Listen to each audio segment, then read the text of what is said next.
There is a profound and unyielding reason why Princess and is universally recognized as the hardest-working member of the British royal family.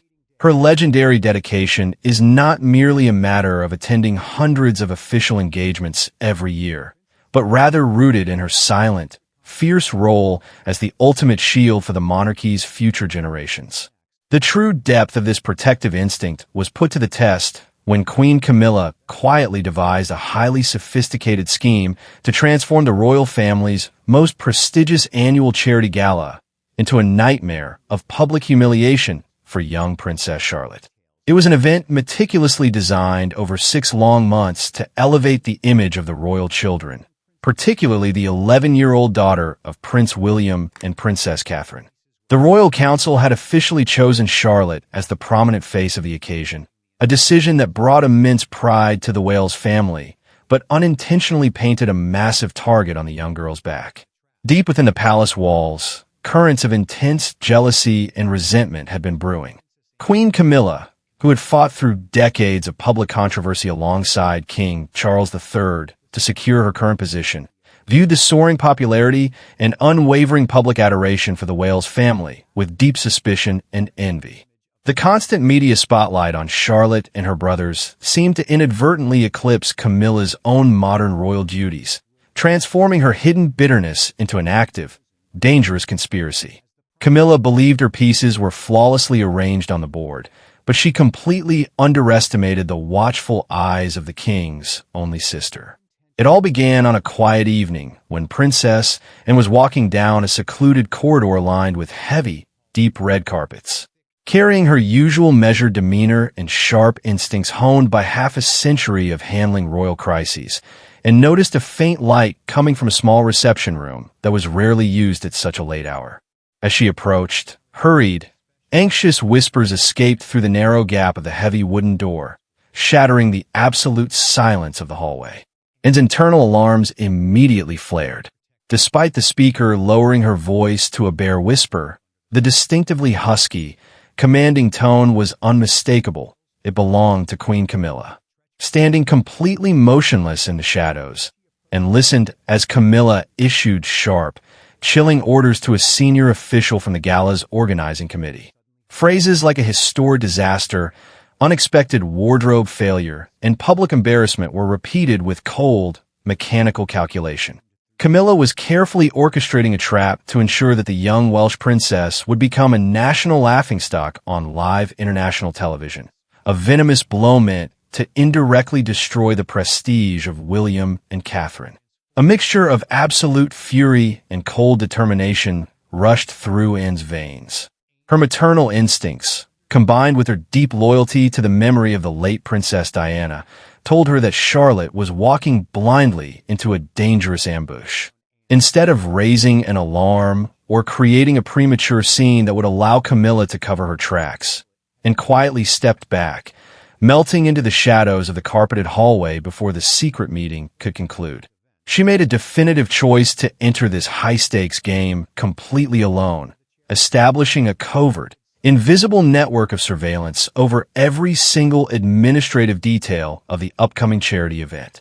The very next day, utilizing her official capacity as a senior advisor to the Royal Charity Council, and began inspecting the logistics areas. Her presence was marked by her trademark calm smile, yet her sharp eyes scanned the room, instantly sensing an overwhelming, suffocating tension among the staff. The tailors, audio engineers, and schedule coordinators were working with a strange, fearful hesitation, deliberately avoiding her gaze and trembling as they organized mountains of official documents. And immediately recognized this excessive fear. It was the unmistakable sign of subordinates hiding a career-ending secret.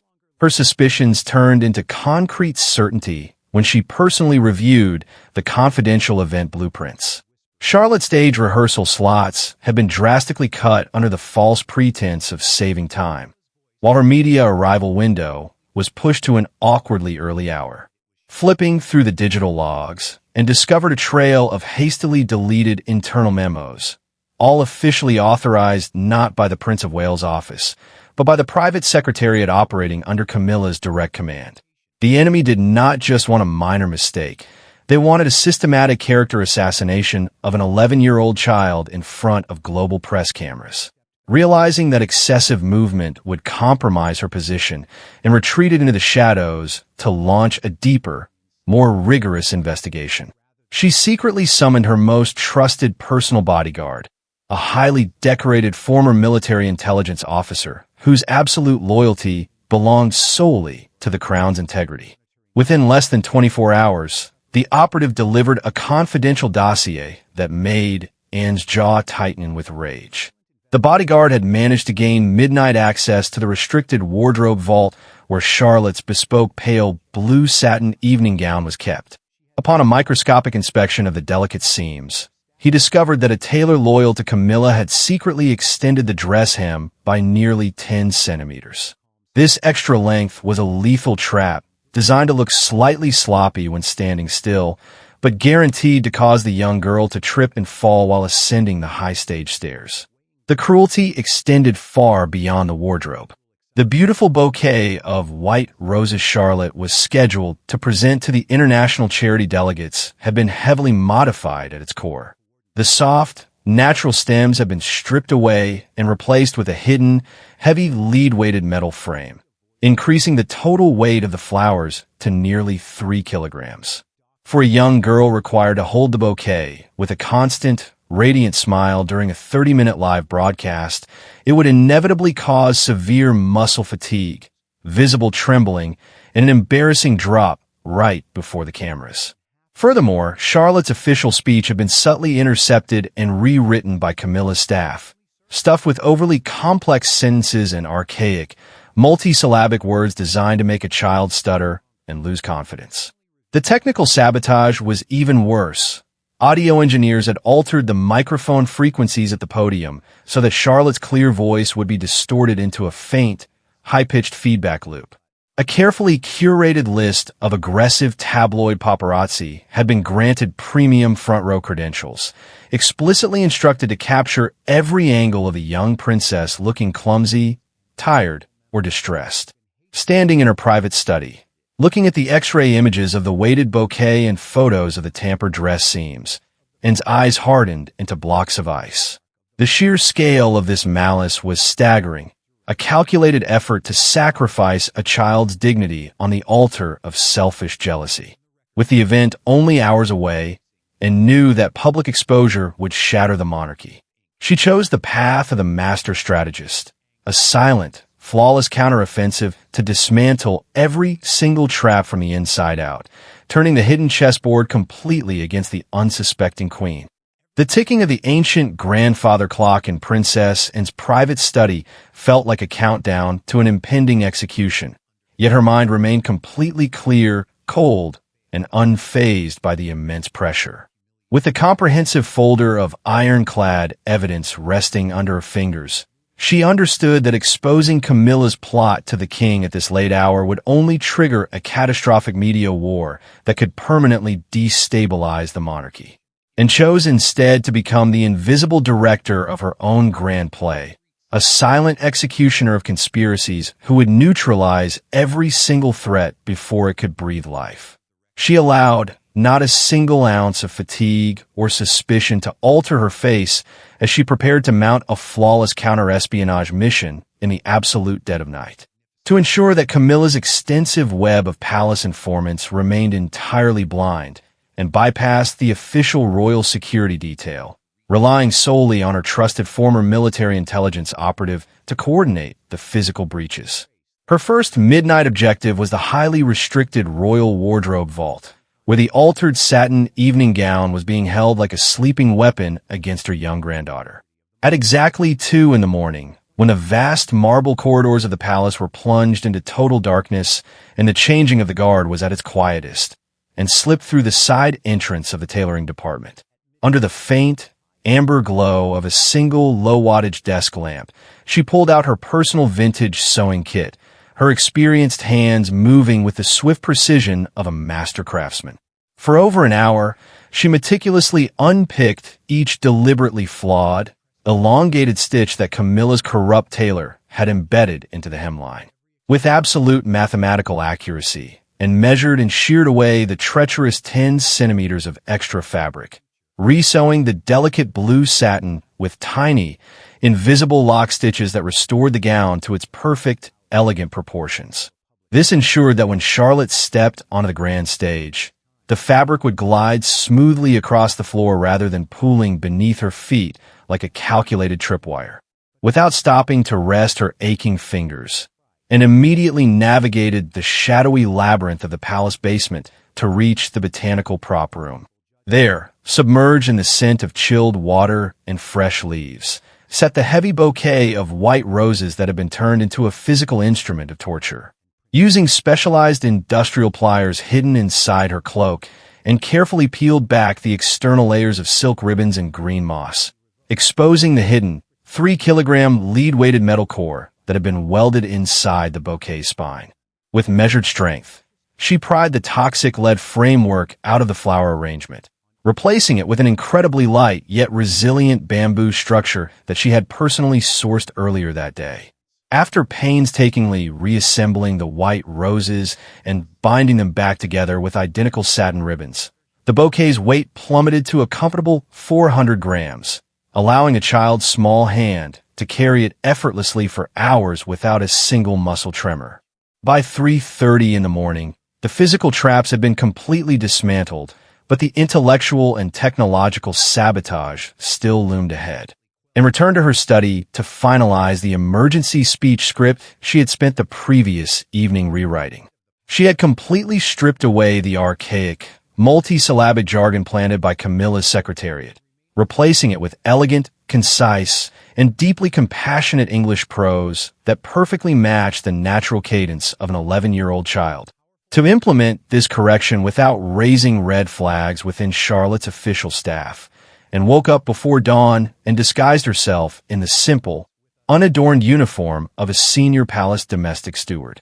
Carrying a silver tray with morning tea and fresh biscuits, she personally entered the private quarters of the Wales family before anyone else had awakened. She gently woke her granddaughter, and under the pretext of playing an amusing early morning royal language game, and spent an hour guiding Charlotte through the new script, teaching her to memorize the rhythmic sentences so flawlessly that she would no longer need to look at the paper. Simultaneously, Anne's intelligence operative was working inside the main auditorium, covertly accessing the primary soundboard beneath the stage. Using his specialized military communications training, he intercepted the wiring of the microphone podium, installing a custom-built parallel microchip equipped with an automatic high-frequency noise filter. If Camilla's compromised audio technician attempted to flip the distortion switch during the live broadcast, this independent microchip would instantly seize control of the audio feed, neutralizing the destructive feedback and ensuring Charlotte's voice remained beautifully crisp and clear. The final and most complex phase of Anne's counter-strategy involved the weaponized media network that Camilla had assembled. Knowing she could not legally revoke the credentials of the aggressive tabloid paparazzi without causing an immediate public inquiry, and used her decades of accumulated global influence to create a human wall. She made several confidential phone calls to the editors-in-chief of the world's most respected traditional news syndicates and royal photography institutions, offering them unprecedented, exclusive behind-the-scenes access to future royal tours.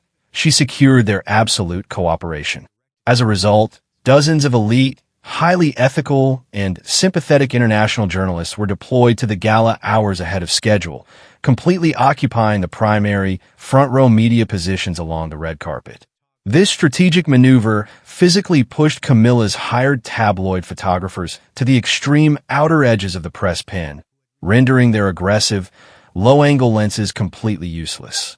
As the first pale rays of the morning sun began to pierce through the heavy velvet curtains of the palace, and stood quietly by the window, watching her granddaughter sleep peacefully, entirely unaware of the invisible war that had just been fought and won on her behalf. Every single trap, from the threads of her dress to the frequencies in the air, had been silently neutralized, and smoothed down her sharp, impeccable royal suit, her face settling into an unreadable mask of absolute confidence as she prepared to step into the public light to witness the final act of a drama, where she was now the undisputed master director. The grand square in front of Buckingham Palace was transformed into a sea of vibrant red, white, and blue as thousands of royal banners fluttered majestically under the afternoon sun. The deafening cheers of the massive crowd lining the security barriers blended with the relentless, metallic clicks and blinding flashes from the International Press Corps, creating an electric atmosphere thick with anticipation and immense societal pressure. Standing in a secluded, shadow-drenched corner of the second-floor balcony, Queen Camilla gazed down at the red carpet with a deeply satisfied, cold smile playing upon her lips. In her mind, she was triumphantly counting down the seconds until she would witness the young, innocent daughter of the Wales family publicly humiliate herself before the global audience, a devastating blow carefully designed to permanently crush Prince William's pride. Just a few paces away, Princess and stood perfectly still, her face as calm and unreadable as an autumn lake. Though her razor-sharp eyes tracked every single micro-expression on Camilla's face and every movement of the compromised staff below. The definitive moment arrived as the sleek, midnight black royal state car pulled smoothly up to the edge of the carpet. The heavy door was opened by a royal attendant, and Princess Charlotte stepped out into the blinding light, wearing her pale blue satin evening gown. Instantly, the first phase of Camilla's toxic ambush was triggered. The hired tabloid photographers, stationed at strategic low angles, raised their heavy lenses in unison, holding their breath as they waited for the overly long hemline to drag beneath the young girl's feet and cause a clumsy, catastrophic stumble on the steep stage stairs. But contrary to Camilla's dark and malicious expectations, Charlotte walked with breathtakingly light, confident, and regal steps. The evening gown, which had been meticulously altered and resewn by Princess Anne's own hands down to the exact millimeter, fell flawlessly around her ankles, allowing the young princess to glide smoothly across the stone steps like a graceful little swan. The scandal-hungry paparazzi looked at one another in utter confusion, their fingers completely frozen on the shutter buttons as they realized there was absolutely no awkwardness, no mishap, and no wardrobe failure to capture. The second massive shock struck Camilla like a physical blow when Charlotte approached the central podium to receive the official ceremonial bouquet of white roses from the children's charity representative. From her high vantage point, Camilla narrowed her eyes with venomous anticipation, waiting for those small 11-year-old hands to visibly struggle, tremble in pain, or drop the heavy, 3-kilogram lead-weighted flowers in front of the live television cameras. However, the moment Charlotte accepted the bouquet, she lifted it with astonishing ease, her movements radiating pure elegance and comfort. The crushing lead core had been completely extracted by, and the night before, and replaced with a feather-light bamboo frame. The young princess's radiant, innocent smile shone brilliantly under the afternoon sun, prompting the elite, highly ethical journalists whom and had strategically positioned in the front rows to click their cameras continuously, capturing historic, beautiful, and flawless images that would dominate tomorrow's front pages. Up on the balcony, Camilla's hand tightened around her expensive lace fan until her knuckles turned white, a terrifying wave of panic and confusion taking root deep within her chest as she realized her perfect trap was completely unraveling. The ultimate climax of this hidden war unfolded as Charlotte stepped directly up to the microphone podium, facing hundreds of broadcast feeds broadcasting live to millions of homes worldwide. Camilla's face contorted into a mask of tense cruelty as she subtly signaled her compromised technician to flip the audio distortion switch, a technical sabotage meant to transform the child's voice into a weak, stuttering mess accompanied by a piercing, high-pitched feedback loop. But the exact microsecond the irregular electrical currents surged through the soundboard, the parallel backup microchip that Anne's intelligence operative had secretly installed activated automatically. The advanced high-frequency filter smoothly swallowed every ounce of destructive interference. Instead of a humiliating technical failure, Charlotte's voice rang out across the historic square, remarkably poised, crystal clear, sweet, and powerful. Furthermore, instead of stumbling over the archaic, convoluted words that Camilla's secretariat had intentionally planted, Charlotte confidently delivered the short, elegant, and deeply compassionate speech she had practiced with in that morning. The simple yet profound words captivated the hearts of every dignitary and citizen present, drawing bursts of spontaneous applause that repeatedly echoed through the air. As she spoke her final, brilliant sentence, the entire square erupted into a thunderous standing ovation. Charlotte had delivered a flawless masterpiece of royal diplomacy, turning a day designed for her social execution into her personal, ultimate triumph. Witnessing the adoring crowd and the respect reflecting from international leaders, Camilla felt her entire reality collapse beneath her feet, her face turning deathly pale beneath her heavy, expensive makeup as rage and deep humiliation choked her throat. She quickly turned away from the balcony, retreating into the secluded halls of the palace to hide the suffocating panic rising within her. Throughout the entire ceremony, and had remained a silent ghost in the corner, her fingers gently stroking an antique royal ring, having recorded every single guilty glance and panicked gesture from Camilla and her technical accomplices through her operatives' hidden lenses. The battle on the red carpet had ended in a total victory for justice, and walking slowly down the long corridor toward the private reception room, and signaled her bodyguard that it was time to end this drama in the shadows forever. As the heavy, soundproof wooden door slammed shut, cutting off the distant cheers of the crowd, Queen Camilla entered the room, desperately trying to maintain the arrogant, proud composure of a queen consort. However, the severe tremor in her fingers as she gripped her designer handbag and her frantic, shifting eyes betrayed the absolute terror tearing through her soul after the afternoon's spectacular failure. Without uttering a single word of greeting, Princess and coldly pushed the thick, black leather-bound intelligence dossier forward across the mahogany table. The dry, heavy thud of the folder hitting the wood sounded like a sudden gunshot in the oppressive silence of the room. Anne's razor-sharp eyes pinned Camilla to the floor, forcing the trembling queen to step forward and open the first page.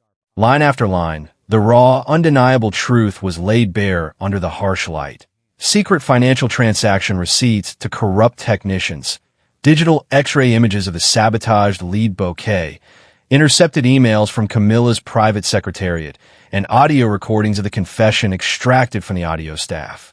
Faced with this ironclad, steel-trap evidence collected by a veteran intelligence operative, every single wall of Camilla's arrogant defense shattered into dust. Her shoulders slumped completely.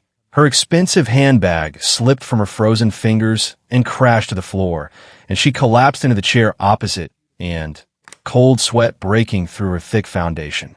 In a broken, hoarse whisper, stripped of all royal dignity, Camilla began to weep, confessing to the deep-seated, toxic jealousy that had corrupted her mind as she watched the unstoppable fame of the Wales family threaten to erase her own legacy, and stood up slowly, her long shadow stretching across the table and pressing down heavily upon the cowering queen.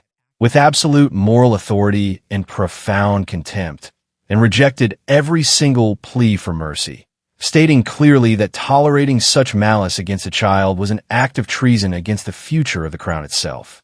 However, as a master strategist who placed the survival of the monarchy above personal vengeance, and chose to bury the scandal internally rather than allowing a public media explosion to destroy King Charles III's health.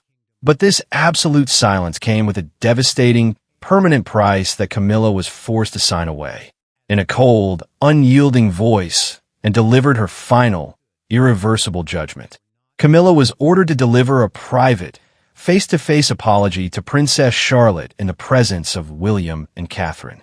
Furthermore, every single independent administrative privilege regarding royal events was permanently revoked from Camilla's office. Her private secretariat was immediately dissolved and replaced by personnel chosen directly by Anne, and she was slapped with an absolute restriction banning her from ever being near or photographed with the Wales children at any future internal family gathering.